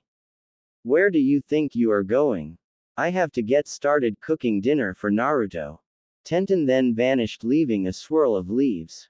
Sakura's eye twitched, simply because it took every fiber of her being to not attack Tenten. Who the hell does she think she is? It's bad enough I have to share Naruto with Ino Pig, and the most timid girl in the village, but now ten. If I had my way, Naruto would be mine and mine alone. The inner Sakura was on a rampage. Sakura was still twitching with anger. And back with Naruto and Yugito. I guess I can stomach being married to you. It would seem you aren't as moronic as I had pegged you for. The blonde girl didn't seem to hold any punches. Despite the fact he acts like an idiot, he seems to be very warm, something I never felt in Kumogakure. No, I have to keep focused on the mission. The Raikage wants Konoha's Uzumaki dead. Her thoughts were troubled and conflicted. She would have to kill Naruto, but she didn't see why. From all she could see, he was just a warm, compassionate man. Well, he practices polygamy, that's a bit weird, but other than that, he's a nice guy. She would have to worry about the complications later. She could simply not go through with it. She was after all outside the Raikage's sphere of influence. I better show you home, Yugito. I have to be somewhere in a little bit. He froze in place when she glared at him. The very fact that he had a prior engagement seemed to make the Nibi's container exude immense jealousy. I will see you tomorrow though, so please don't be too angry. Okay then, Naruto, you better keep your word, because I will find you and hold you to that promise. She smirked as he walked her to her accommodations. She didn't know why, but he seemed to respond well to threats, but that's because she didn't know about the other women in his life. Once they reached her apartment, she walked in and slammed the door in his face. Have a nice day, Yugito. He scratched his head in shock of what she just did. He thought she was warming up to him, but yeesh, that was harsh. He then decided to get ready for his dinner date with Tenten while he could. Hours later at Tenten's house, Naruto knocked at the door. He had a bouquet of flowers. He was ever the gentleman, especially when around Tenten, who was one of his closest friends. When the door opened, he was visibly drooling. Not from the smell of good cooking, no, it was because Tenten was the vision of beauty. Who would have known that if she let her hair down, and wore a cheongsam Chinese dress, she would be beyond beautiful. Naruto-kun. Hello. Tenten waved a hand in front of Naruto's face. She never knew this would happen. Hey, sorry about that, Ten-chan. He smiled, a tad embarrassed of his drooling. Not that there was anything to be ashamed of. It just made him look a tad perverted, but given the fact that Tenten was a beauty under normal circumstances. Naruto just never saw her well dressed up, and there it happened. He began to stammer, much like the lovely Hyuga heiress. Yul look versus Veer, very lovely Ten-chan. He blushed and handed her the bouquet of flowers. Tenten giggled and took the bouquet of flowers from Naruto. In all her years she had never seen him so shy. Hell, no one had ever seen him this nervous or quiet without food or Ino around. It was for the most part funny. She then took his hand and led him into her apartment. She made him sit down on the couch and smiled sweetly at him. Sit there. I have to finish cooking supper. Naruto nodded while still blushing. He wondered if he had this kind of effect on Hinata, since she was prone to stuttering and blushing when he was around. He found that Tenten was having that effect on him. It was amazing. He had never seen Tenten in that light ever, but now she was a vision of beauty. Naruto realized the one thing that made him think. Her name was Tenten, and his birthday is October 10th. If he was like Neji once was, he would think it was destiny. Just then Naruto's eyes were covered. He leaned his head back and smiled softly. I wonder who is covering my eyes. He rubbed his chin and smiled happily. He knew it could only be the beautiful Tenten. Could it be the beautiful girl who invited me to dinner? Tenten giggled as she moved around to the front while keeping Naruto's eyes covered. She then sat on his lap and smiled sweetly as she uncovered his eyes. The food was ready, but she wouldn't pass up this chance to spend some much-needed time with Naruto. She wouldn't get another chance like this. She leaned in slowly and planted a soft, affectionate kiss on his lips. Dinner is ready, but I want to spend time with you. She smiled sweetly as she nuzzled her face into the blonde's neck. She seemed to be enjoying this moment for all it's worth. She looked deep into his eyes and smiled. She saw something that she could never see in the Hyuga prodigies: kindness. This was exactly what attracted her to Naruto, in the first place. Let's have dinner, then we can return to this. Tenten smiled as she got off of Naruto's lap and helped him to his feet. She then led him to the table. There was quite the meal in front of them, all Chinese dishes, which was no surprise since Tenten seemed to enjoy the Chinese culture. And the two of them began to eat. The meal was quite loved by the blonde as Tenten had expected. The two of them were now sitting on the couch. Naruto's arm was around her shoulder, and Tenten was practically glowing with happiness. She then moved so she was straddling his lap. Her eyes were looking deep into his as she leaned close and kissed him deeply. Naruto ran his fingers through her hair as he returned the kiss. His face turned red when Tenten started to kiss his neck. "Ten-chan, we better stop before we go too far." He was cut off when Tenten put a finger to his lips. "I won't hear any of that, Naruto Uzumaki." She grabbed his hand and led him to her room. Now this would not be the first time the Kyuubi container had done something intimate with a girl. In fact, Naruto's first time was with his fiancée, one Ino Yamanaka. It was a few months back, but that's a special SS class secret that no one needs to hear about, especially her father. "I want for you to make love to me tonight, Naruto-kun. I love you, and I know that if I didn't dance around the subject I would have been your girlfriend sooner, so please do this for me. I want you to be my first." Needless to say, that night there was a fair amount of racket coming from Tenten's apartment. Of course, the good news was Tenten's apartment was soundproofed, so not much of the noise escaped. This hopefully wouldn't come around to bite him on the ass, hopefully. The next day, at some point, Naruto and Tenten had spent a good part of the night making love. Tenten was sleeping soundly, and with a smile on her face that put his to shame. It was safe to say that Naruto did a good job. He was also sound asleep, meaning for the first time he might have become exhausted. All he knew was he enjoyed it, and he didn't know some of the things they did were even possible. "Wake up, Naruto-kun, it's already noon," the brunette cooed softly as she tried to wake Naruto up. She quickly gave up though and just snuggled close. It was too comfortable to bother not being like this. She then closed her eyes and just continued to rest with her lover, feeling complete when she was with him. It was futile to even bother getting out of bed, but then paradise was lost when Guy and Lee made a dynamic entrance into her room. "Guy-sensei, Tenten has done something most unyouthful." Lee cried out in shock to find his teammate and friend sharing the same bed. "Don't look, Lee. Tenten has done something she should have waited until she was married to do." Guy quickly commented before the two hugged and began to cry. This was enough to wake Naruto up. His eyes had gone Kyuubi. No, wait, he was just tired. "Get out of this room now, or I will hit you with Fuden Rasengan." Naruto quickly threatened as he sat upwards. This of course caused Lee and Guy to leave Tenten's apartment in fear. Naruto muttered about idiots in spandex and snuggled close to Tenten, wanting to get some rest. The next day, Naruto, having fully rested up, left Tenten's apartment early at the crack of noon. He hadn't expected that to tire him that much, but it had. He was hoping he wouldn't run into Yugito though. He promised to spend yesterday with her, but considering the situation it couldn't be helped. Then it happened, she grabbed him by the collar of his coat and dragged him away. "You owe me a date, Naruto."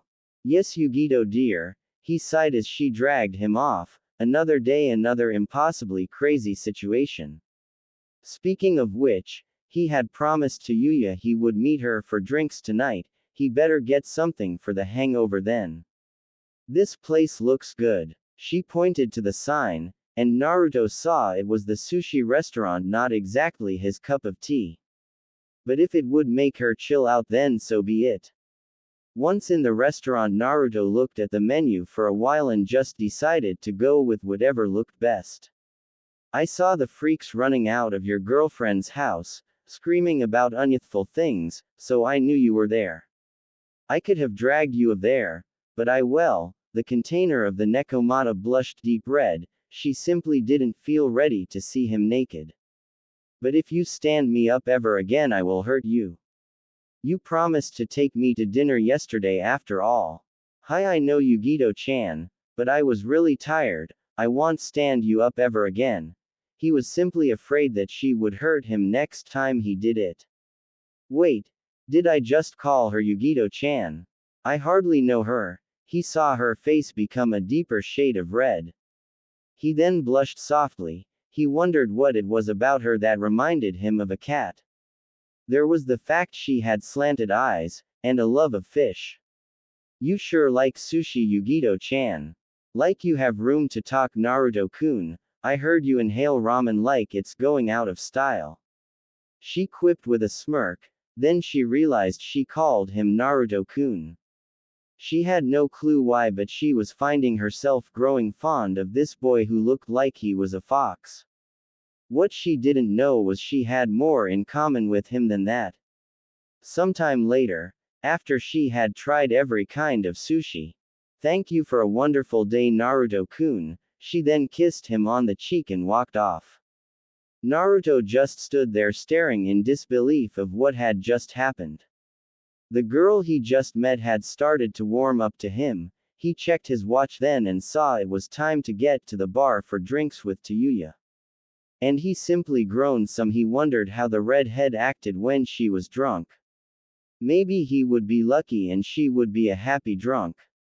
It after all did wonders for Tsunade. She seemed a lot friendlier when she was drunk, as long as you don't call her Ba-chan. At the bar, Naruto. About time you got here, numb nuts. That wasn't as bad as the usual insults she used. He saw the empty bottle of something on the bar and could only guess. He sat down next to her and asked for a bottle of tequila. Don't ask, I just like tequila.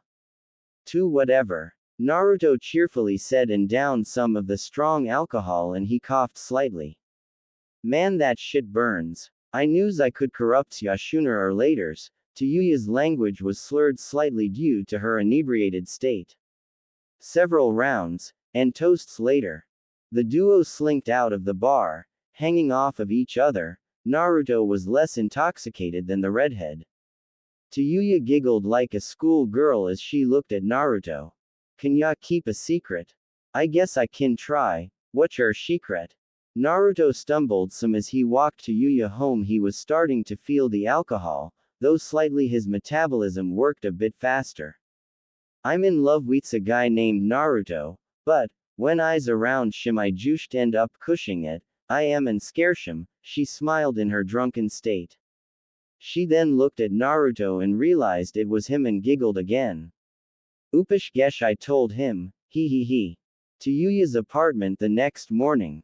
Needless to say, they finally reached her apartment, but the two were so drunk they threw all sense of restraint to the wind and ended up having sex that night. But now it was morning, and nothing like that reaction to knowing you did that with someone you didn't expect. The neighbors sure knew what was going on since the girl pretty much advertised it. Where am I? Naruto muttered quietly as he looked around the room. He then saw a female figure lying on top of him. He blushed, yet became ghostly pale at the same time. Not exactly how he wanted that evening to go. He had no plans of waking up in bed with Tsuade the next morning. He just hoped he didn't do anything stupid. The redhead looked up and saw Naruto under her and she turned red, both in anger and embarrassment. She looked around for her flute to hit him over the head, but she couldn't find it. Just then she shouted 3 words and 3 words alone. What? These of course were punctuated with one word said in unison. Ouch! The hangover was there, and it would seem even hangovers affected Jinchurikis. Naruto sighed and held his head. This was going to be a very strange day since tomorrow he was getting married. Hopefully nothing bad would stick with him today, cause this was a bad situation for him. Very bad. No one wanted to wake up next to Tsuade after a night of heavy drinking. Why did I suggest drinks? Man, I screwed up big this time, and Kyuubi, if you say it I will have the arrow Sennin apply the 5 elements seal. Naruto sat up slowly, almost fell out of bed, but decided to lie back down. Why did he suddenly have to have such good luck with women?